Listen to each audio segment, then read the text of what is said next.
I heard that some EFF members and some foreigners and some Muslims are coordinating.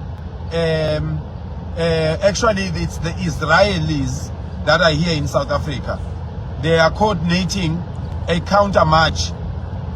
Don't. My advice to those that are organizing a counter march: be smart.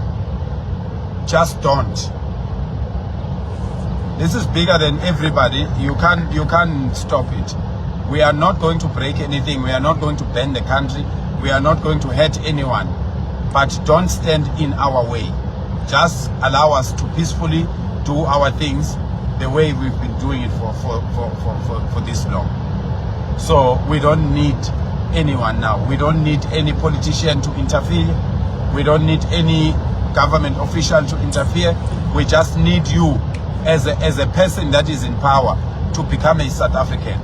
We need the president to be a South African.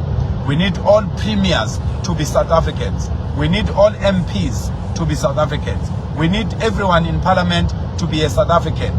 And we need to stand together, stand on the same ground, on the same side, and face the problem. And then everything is going to be okay. We've never called for anybody to come down or to be removed from his position. So there is no need for anyone to stand against us.